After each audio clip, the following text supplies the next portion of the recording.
5వ మాటని చదువుకుందాం. యోహాను సువార్త 19వ అధ్యాయము 28వ వచనం. అటు తర్వాత సమస్తమును అప్పటికి సమాప్తమైనదని యేసు ఎరిగి, లేఖనము నెరవేరునట్లు నేను తప్పికొనుచున్నానని. ప్రియమైన దేవుని బిడ్డలారా, ఈ మధ్యాహ్న కాల సమయంలో యేసుక్రీస్తు ప్రభువారు సిలువలో పలికిన 5వ మాటను ధ్యానం చేస్తూ ఉండగా దేవుడు తన మహాకృప చేత ఈ మాట యొక్క ఆంతర్యాన్ని మనకు తెలియపరచినట్లుగా ప్రార్థనా పూర్వకంగా ఆలోచించడానికి మన హృదయాలను సిద్ధం చేసుకుందాం. మనం విన్నాం 5వ మాటను ఇప్పుడే దేవుని యొక్క వాక్యంలో నుండి మనం చదువుకున్నాం. యోహాను రాసినటువంటి సువార్త 19వ అధ్యాయం 28వ వచనంలో, అటు తర్వాత సమస్తము అప్పటికి సమాప్తమైనదని యేసు ఎరిగి, లేఖనము నెరవేరినట్లు నేను తప్పికొనుచున్నాను అనెను. ప్రియమైన దేవుని బిడ్డలారా, యేసు ప్రభువారు దాహము పొందుతూ ఉన్నారు. వాస్తవానికి యేసుక్రీస్తు ప్రభువారి శిలువ మరణము యొక్క ముందు భాగాన్ని మనం పరిశీలన చేసినట్లయితే, ఆయన గత దినమే అనగా గురువారం గెత్సెమనే వనములో శిలువకు కావలసినటువంటి సిద్ధపాటు నిమిత్తమై ప్రార్థన చేయడానికి వెళ్ళిన సంఘటన మనకు గుర్తుంది. అక్కడ ఆయన చేసినటువంటి ప్రార్థన మహావేదనతో చేశాడు. శిలువ అది భరింపరానటువంటి భారమైనటువంటిది. దొంగలు వేసుకున్నటువంటి, దొంగలకు వేయబడినటువంటి శిలువకు, యేసు వేయబడుతున్నటువంటి శిలువకు చాలా తేడా ఉంది. దొంగలు శారీరకంగా వారు చేసినటువంటి పాపానికి శిక్ష అనుభవిస్తూ శిలువలో ఉన్నారు. కానీ యేసుక్రీస్తు శిలువలోని ఆంతర్యం ఏమిటి అంటే, యేసుక్రీస్తు ప్రభువారు ఏ పాపము చేయని దేవుడిగా ఉండి, ఆయన మానవులందరి పాప భారాన్ని ఆయన మోస్తున్నాడు. అక్కడ తన భారం కాదు, ఒకరి భారం కాదు, సృష్టి మీద ఉన్న ప్రతి వ్యక్తి పాప భారం ఆయన భరించవలసి వస్తుంది. అందుకే గెత్సెమనే వనములో ఆయన శిలువ బాధము భారాన్ని భరించడానికి, ఆ కార్యాన్ని నెరవేర్చడానికి దేవుని యొక్క తండ్రి యొక్క సముఖములో చెమట రక్త బిందువులుగా మారేంతగా ఆయన ప్రార్థన సలిపినట్లుగా మనం చూస్తాం. ఆయన చెమట గెత్సెమనే వనములో కారింది. చెమటతో పాటు రక్తము కూడా ఒలికించడం జరిగింది. ఆ సమయాన్ని మనం లెక్కలోనికి తీసుకుంటే, ప్రస్తుతం సిలువలో నేను తప్పికొనుచున్నాను అన్నటువంటి మాట మాట్లాడే సమయానికి మధ్యలో ఉన్నటువంటి కాలం ఎంత అంటే దాదాపుగా 17-18 గంటలు. గెత్సెమనే వనములో ప్రార్థనా సమయములో, ప్రార్థనలో చెమటను రక్తమును కార్చినటువంటి ప్రభు శిలువలో వేలాడుతూ 5వ మాటగా నేను తప్పికొనుచున్నాను అని పలికినప్పుడు, ఆ మధ్యలో ఉన్నటువంటి సమయాన్ని 17 నుండి 18 గంటలు ఆయన శ్రమ అనుభవించాడు. ఈ 17 గంటలలో కూడా ఒక్క సందర్భములో ఆయన నేను దాహము తీర్చుకుంటాను అని అడగలేదు ఎవరిని. అంటే ఆయనకు దాహము కాలేదు అన, తప్పక శ్రమ అనుభవిస్తున్నాడు, చెమట కారుతూ ఉంది, రక్తం పోతూ ఉంది. సాధారణంగా వ్యక్తికి దాహం అనిపిస్తుంది, కానీ మధ్యలో ఆయన దాహము తీర్చుకోవటానికి ఎవరి సహాయమును కోరలేదు.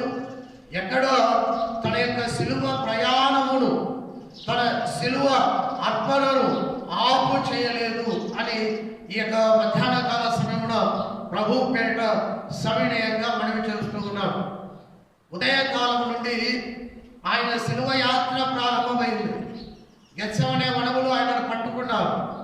6 సార్లు నాయకుల ఎదురుగా, పరిపాలకుల ఎదురుగా తీర్పులో నిలబెట్టారు. అనేకమైనటువంటి హేళనతో కూడిన మాటలు, అనేకమైనటువంటి నీలాప నిందలు, ఆయన చెయ్యని వాటిని ఆయన మీద మోపుతూ ఉండగా ఆ మాటలు వింటూ ఆ హేళనను భరిస్తూ తీర్పు కొరకై అటు ఇటు తిరుగుతున్నటువంటి యేసయ్యకు ఖచ్చితంగా ఆ సమయంలో దాహం వేసి ఉంటుంది. ఆయన తలలో ముళ్ళ కిరీటాన్ని పెట్టినప్పుడు తలలో నుండి స్రవిస్తున్నటువంటి రక్తధారల వల్ల ఆయన శరీరం బలహీనమైపై దాహమై ఉండవచ్చు.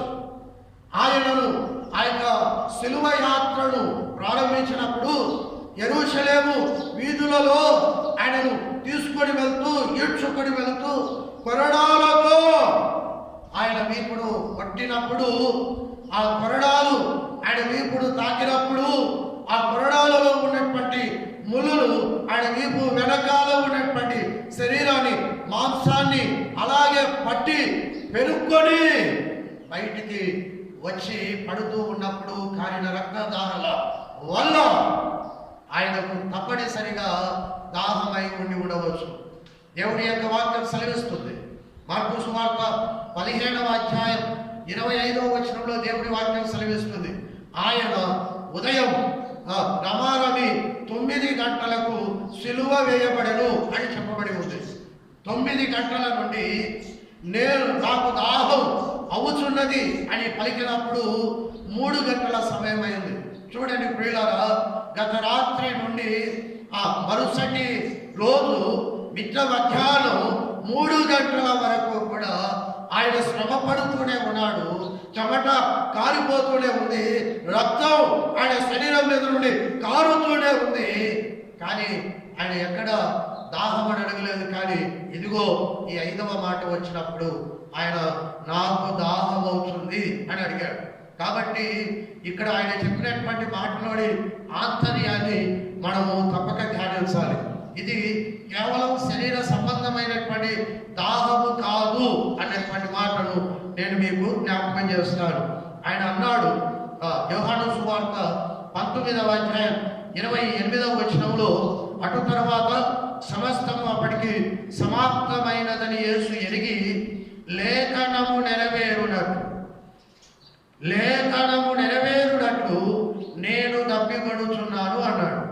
యేసుక్రీస్తు ప్రభువారి దాహము వెనక ఉన్నటువంటి ఆంతర్యం ఏమిటి అంటే వాక్యమును నెరవేర్చాలి అన్న దాహమే ఆయన ఉన్నది. కానీ శరీర సంబంధమైనటువంటి దాహము ఆ దాహము కాదు అన్నటువంటి మాటను నేను మీకు జ్ఞాపకం చేస్తాను.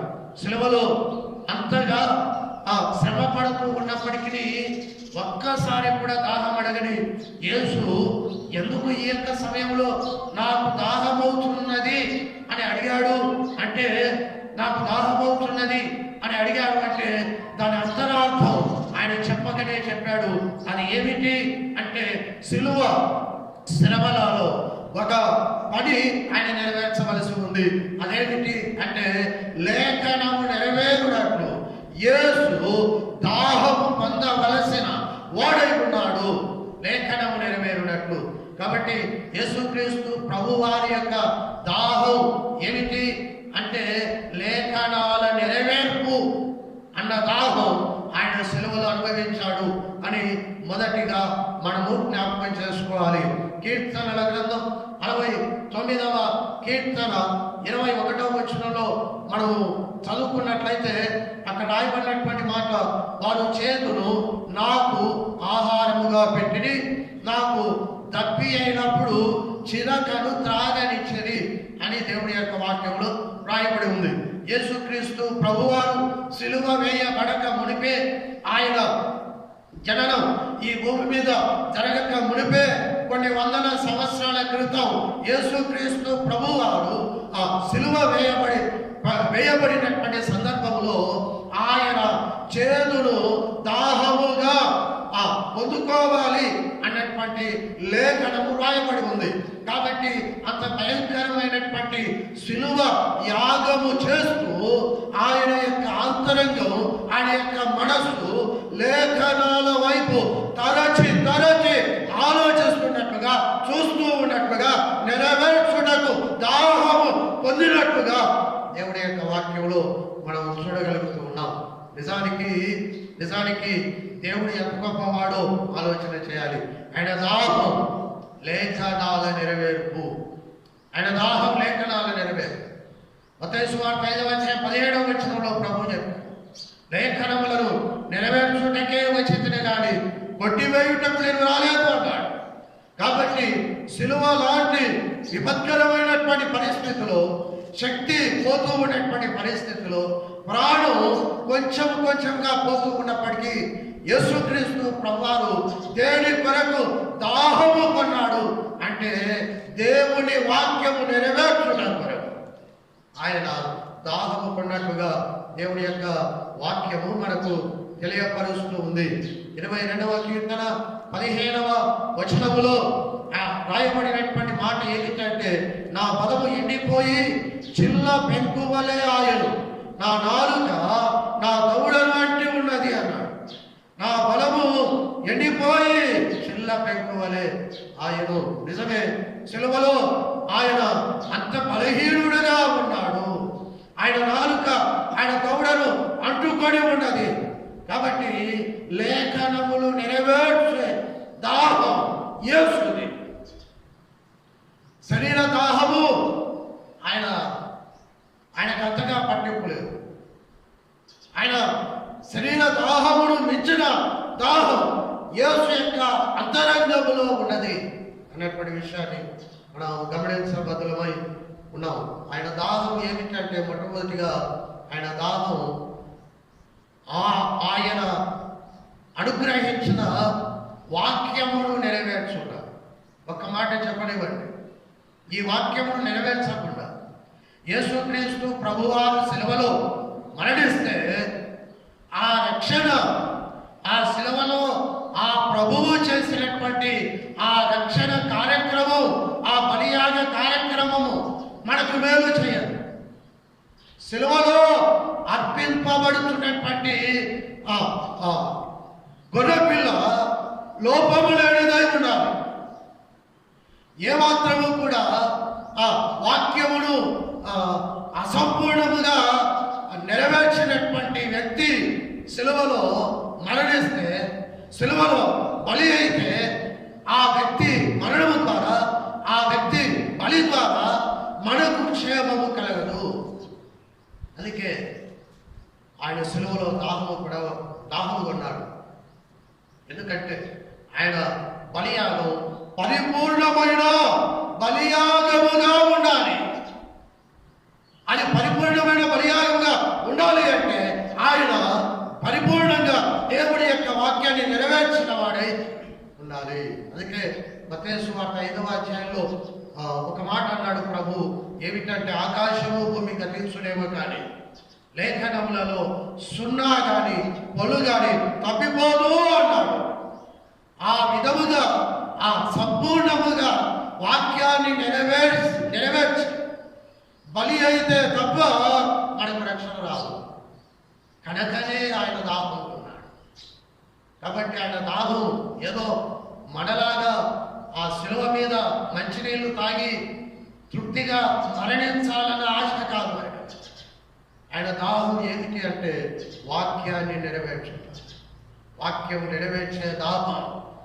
ఆయన జనన సమయం నుండి ఇదిగో సిలువలో ప్రాణము పెట్టేంత వరకు ఆయన ఆత్మ వాక్యము నెరవేర్చుటకు గాడు తహతహలాడింది. ఆయన ఆత్మ వాక్యము నెరవేర్చుటకు గాడు అనేకమైనటువంటి ఆటంకాలను అధిగమించినట్లుగా మన దేవుని యొక్క వాక్యంలో చూస్తాం. ఆయన జీవితం, ఆయన ఆయన జీవితం వాక్య నెరవేర్పుకు పరిపూర్ణమైనటువంటి అర్థము పట్టేటువంటి జీవితంగా కనబడుతుంది. కాబట్టి ఈ యొక్క మధ్యాహ్న కాల సమయంలో దేవుని బిడ్డలారా జ్ఞాపకం చేసుకున్నాం. యేసు ప్రభు ఎందుకు దాహం పడ్డాడు అంటే లేఖనములు నెరవేర్చే దాహం. యేసులో ఏ దాహం ఉంది? లేఖనాలను నెరవేర్చే దాహం ఉంది అన్న విషయాన్ని ప్రప్రథమంగా ఈ మాటలో మనం నేర్చుకోవలసిన వారమై ఉన్నాం. ఇక మధ్యాహ్న కాల సమయంలో దేవుడు నీకు అనుగ్రహించినటువంటి లేఖనాలను నెరవేర్చడానికి నీవు నేను ఆరాటపడుతున్నామా? లేక మన యొక్క శరీర సుఖము కొరకు లేఖనాలను నెరవేర్చకుండా మన శరీర సంతోషము కొరకు, మన శరీర ఘనత కొరకు, మన శరీర సౌఖ్యము కొరకు దేవుడు అనుగ్రహించినటువంటి లేఖనాలను నెరవేర్చకుండా సోమరులమై ఆత్మ సంబంధమైనటువంటి నిద్రమత్తులో ఉన్నామా?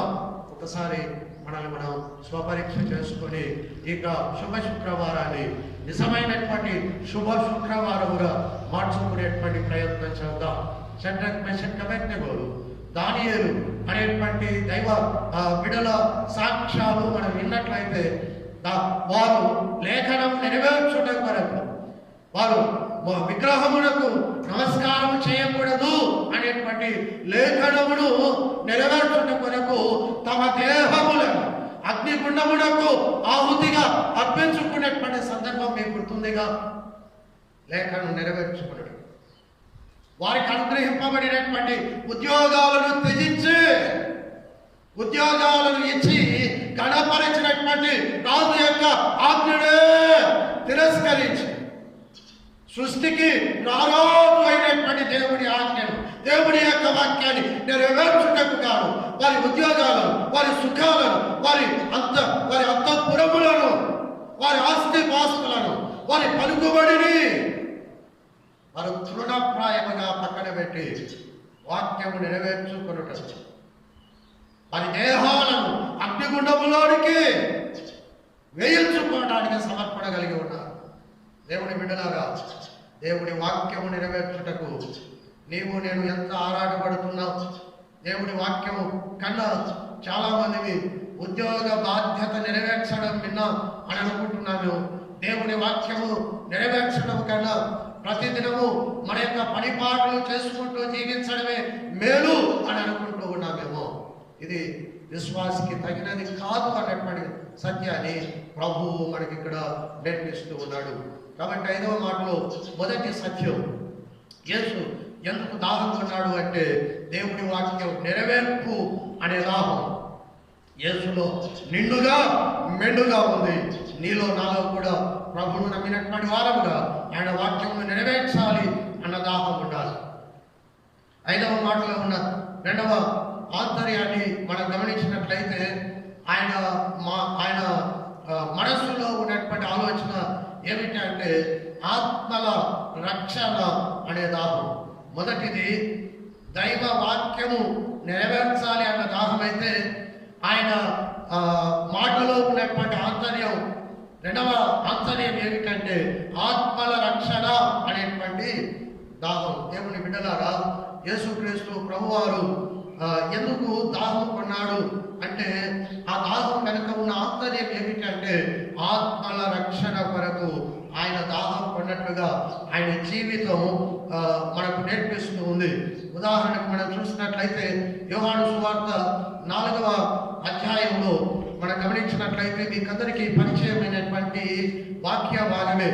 యోహాను సువార్త 4వ అధ్యాయంలో యేసుక్రీస్తు ప్రభువారు ప్రయాణం చేస్తూ ఆయన సమరయ మార్గమున వెళ్ళవలసి వచ్చింది. ఆయన సమరయ మార్గంలో వెళుచూ ఉండగా యాకోబు బావి దగ్గర ఆయన కూర్చున్నటువంటి సంఘటన మీకు గుర్తుండే ఉంటుంది. చూడండి 7వ వచనంలో ఆ యాకోబు బావి దగ్గర ఆయన కూర్చున్నాడు. 6వ వచనం, అక్కడ యాకోబు బావి ఉండేది కనుక యేసు ప్రయాణం వలన అలసి ఉన్న రీతిని ఆ బావి యొద్ద కూర్చున్నాడు. అప్పటికి ఇంచుమించు 12 గంటలాయను. సమరయ స్త్రీ ఒకటి నీళ్లు చేదుకున్నట్టుకు అక్కడికి రాగా యేసు నాకు దాహమునకిమ్మని అడిగాడు. యేసు నాకు దాహమునకు ఇమ్మని ఆమెను అడిగాను. ఆయన శిష్యులు ఆహారము కొనుటకు ఊరిలోనికి వెళ్ళి ఉండిరి. శారీరకంగా యేసు ప్రభువారు ప్రయాణమై వెళ్తూ మిట్ట మధ్యాహ్నము సమరయ ప్రాంతము గుండా వెళుతూ యాకోబు బావి దగ్గర కూర్చున్నప్పుడు యేసు ప్రభువారికి 2 రకాలైనటువంటి అలసటలు అవసరతలు ఏర్పడ్డాయి. మొదటిది ఆకలి. అందుకే శిష్యులు ఆహారం తీసుకుని వచ్చుటకు ఊరిలోనికి వెళ్ళిరి అని 8వ వచనంలో రాయబడి ఉంది. 6వ వచనంలో 7వ వచనంలో మనం చూస్తే యేసు అన్నాడు ఆ సమరయ స్త్రీతో, నాకు దాహమునకు ఇమ్ము అని అన్నాడు. ఆయనకు ఆకలి వేసింది, ఆయనకు దాహము వేసింది. పరిస్థితి మనం ఆలోచన చేసినట్లయితే శారీరకంగా నడిచి అలసిపోయిన కారణాన్ని బట్టి ఆయనకు ఆకలి, ఆయనకు దాహం 2 వేశాయి. విచిత్రం ఏమిటి అంటే భోజనం తీసుకుని రావటానికి వెళ్ళినటువంటి శిష్యులు భోజనం తీసుకుని వచ్చి ఆయనను భోంచేయమన్నారు. అప్పుడు ఆయన చెప్పినటువంటి మాట 31వ వచనం, ఆలోగా శిష్యులు బోధకుడా భోజనం చేయమని ఆయనను వేడుకొనిరి. అందుకు ఆయన, భుజించుటకు మీకు తెలియని ఆహారం నాకు ఉన్నదని వారితో చెప్పగా, భోజనం తెచ్చిన శిష్యులు భోజనం అడిగారు, కానీ ఆయన భోంచేయలేదు. ఏ స్త్రీనైతే నాకు దాహమిమ్ము అని అడిగినటువంటి యేసుక్రీస్తు ప్రభు ఆ స్త్రీ ద్వారా దాహాన్ని తీర్చుకోలేదు, శిష్యుల ద్వారా ఆకలిని తీర్చుకోలేదు. ఏ స్త్రీతో మాట్లాడి దాహమును కిమ్మన్నాడో ఆ స్త్రీ ద్వారా దాహము తీర్చుకోలేదు. ఆయన అక్కడి నుండి ఈ 2 అవసరతలు తీర్చుకోనకుండానే ఆ బావి యొక్క నుండి కదిలి వెళ్ళినట్టుగా దేవుని యొక్క వాక్యంలో చూస్తాం. మరి ఈ మధ్యలో ఏమైంది అంటే సమరయ స్త్రీతో ఆయన మాట్లాడుతూ వచ్చారు. సమరయ స్త్రీతో మాట్లాడుతూ ఉండగా సమరయ స్త్రీకి యేసుక్రీస్తు ప్రభువు వారి యొక్క లోతు అర్థమైపోయింది. యేసుక్రీస్తు ప్రభువారు మెస్సయా అని అర్థమైపోయింది. యేసుక్రీస్తు ప్రభువారు పాపుల రక్షకుడు అన్న విషయం అర్థమైపోయింది. తన పాప జీవితాన్ని యేసు ప్రభువారు గుర్తించాడు అని అర్థమైపోయింది. ఆమె తన పాప జీవితాన్ని ప్రభు దగ్గర అంగీకరించింది. ఆమె దాహం తీరింది. ఆమె రక్షింపబడుట ద్వారా యేసు దాహము తీరింది. దేవుని బిడ్డలారా, ఆయన దాహం ఆత్మల రక్షణ కొరకైన దాహం. ఆమె రక్షింపబడి ఆత్మ ఎప్పుడైతే పాపాన్ని ఒప్పుకున్నదో ఆయన కడుపు నిండిపోయింది. ఆయన పడినటువంటి శ్రమ ఆ యొక్క దాహము బాధను తృప్తిపరచింది. జ్ఞాపకం చేసుకున్నాం. ప్రభువు ఎందుకు దాహము కొన్నాడు అంటే ఆత్మల రక్షణ కొరకు.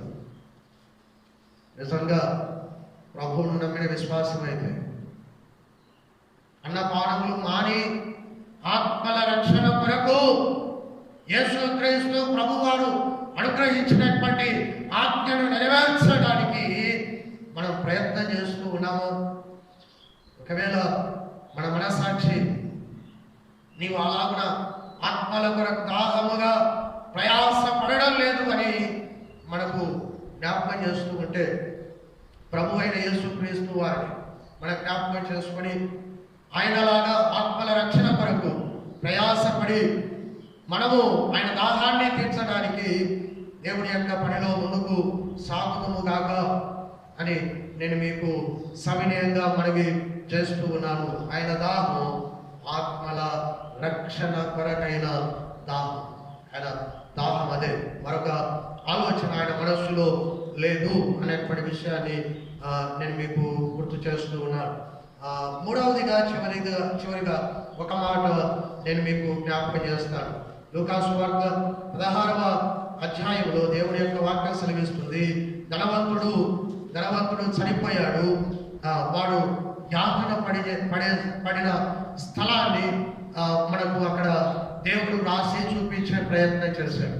ధనవంతుడు చనిపోయాడు, పాతి పెట్టబడ్డాడు. కానీ పాతాళములో అగ్ని గంధకముల మధ్య కాలుచు యాతన పడుచు ఆయన అన్నాడు, అదిగో అబ్రహామా, నీ రొమ్మున ఆనుకొని ఉన్నటువంటి లాజరు యొక్క చిటికని వేలిని నీటిలో ముంచి ఆ చిటికని వేలి కొనకు వచ్చే నీటి బిందువును నా పెదవులకు తాకించున్నట్లుగా నీవు ఆజ్ఞ ఇవ్వవా, పంపవా, నా దాహము తీర్చవా అని కేకలు వేస్తూ ఉన్నాడు. ప్రభువుకు తెలుసు ఈ లోకంలో రక్షణ పొందకుండా చనిపోయినటువంటి ఆత్మ అటువంటి భయంకరమైనటువంటి దాహాన్ని యుగాయుగములు ఆరని అగ్నిలో పొందబోతూ ఉన్నదని ఆయన ఎరిగి ఉన్నాడు కనుక అటువంటి ఆత్మల యొక్క దాహాన్ని ఆయన తీర్చాలి అన్నటువంటి కోరిక మిక్కుటముగా ఈ లోకంలో జీవించినప్పుడు ఆయన కలిగి ఉన్నాడు అన్న సత్యాన్ని నేను మీకు జ్ఞాపకం చేస్తాను. ఆయన ఏ రోజు ఖాళీగా లేడు. ఆయన లేచింది మొదలుకొని సువార్త ప్రకటించడానికి ఆయన వెళ్ళాడు. ఏమిటి అంత భారం యేసు ప్రభువు ఏమిటి అంటే, ఈ ఆత్మ నశించకూడదు, ప్రతి ఆత్మ ప్రభువు నిమిత్తమై రక్షింపబడాలి అన్నటువంటి ఆలోచన కలిగిన వాడు కనుక ఆయన ఆత్మలను రక్షించే సువార్త ప్రకటన నిమిత్తమై బయలుదేరి వెళ్ళినట్లుగా దేవుని యొక్క వాక్యంలో మనం చూస్తాం. మార్కు సువార్త 1వ అధ్యాయంలో మనం గమనించినట్లయితే 15వ వచనంలో కాలము సంపూర్ణమై ఉన్నది, దేవుని రాజ్యం సమీపించి ఉన్నది, మారు మనస్సు పొంది సువార్తను నమ్ముడని చెప్పుచు దేవుని సువార్త ప్రకటించుచు గలిలయకు వచ్చాను.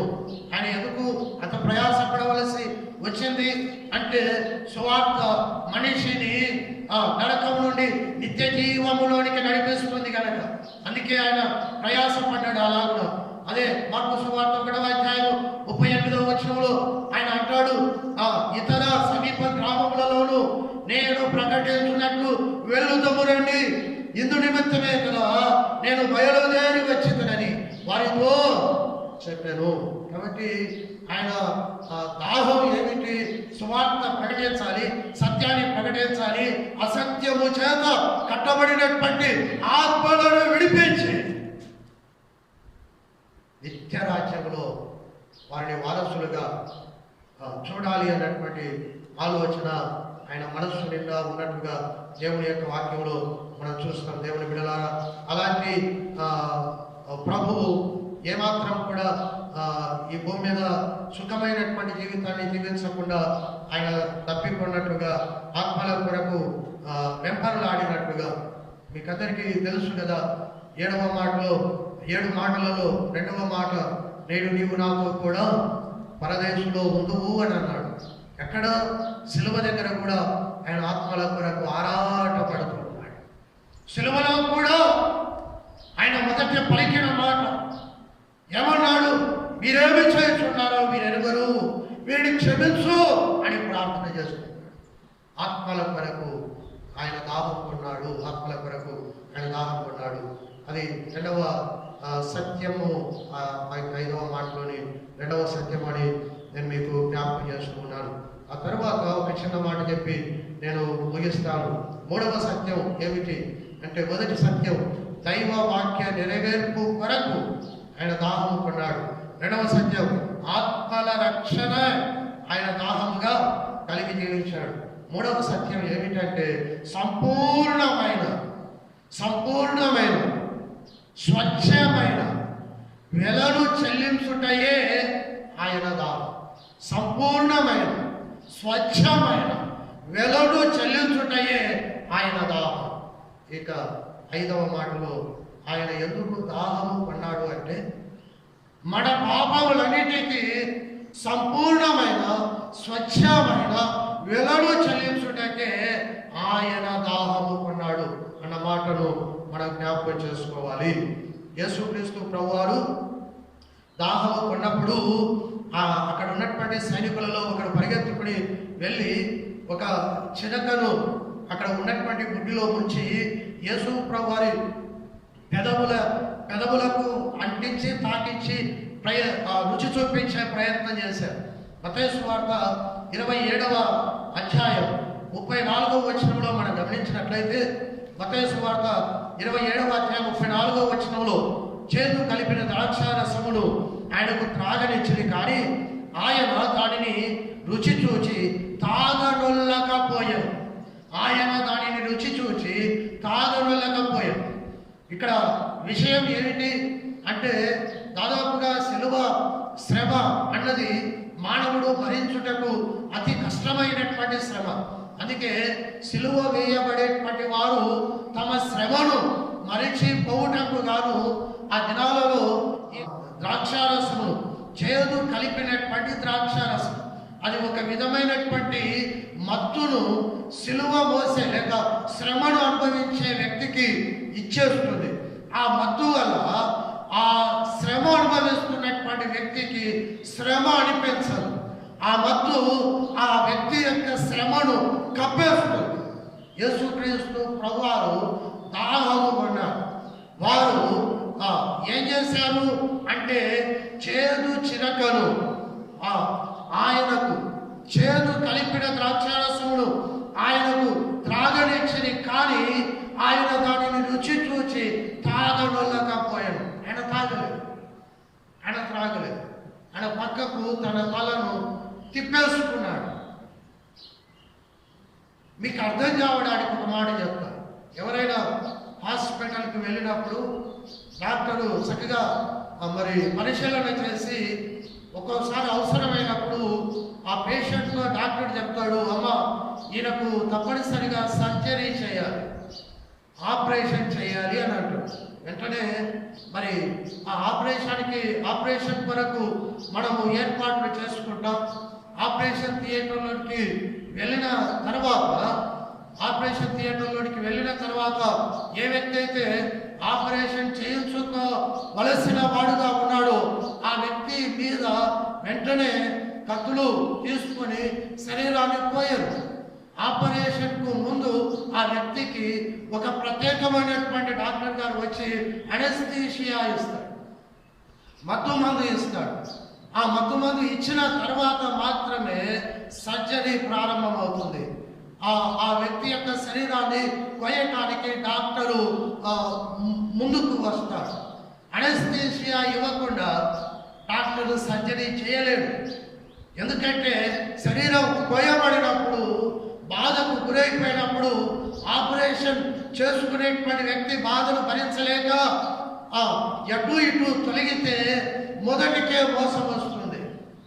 కాబట్టి ఆపరేషన్ చేస్తున్నంతసేపు ఆ యొక్క మత్తు మందు ఆ వ్యక్తికి ఇవ్వబడింది. కాబట్టి కొంతమంది బయటకు వచ్చి చెప్తూ ఉంటారు, ఈ విధంగా ఆపరేషన్ జరిగింది, నేను మొత్తం చూడగలిగినాను కానీ నాకు నొప్పి కాలేదు అని. యేసుక్రీస్తు ప్రభువారు సిలువలో ఆయన గాయపరచబడ్డాడు, కొరడాలతో కొట్టబడ్డాడు, నిందకు ఆయన హృదయం బ్రద్దలైపోయింది.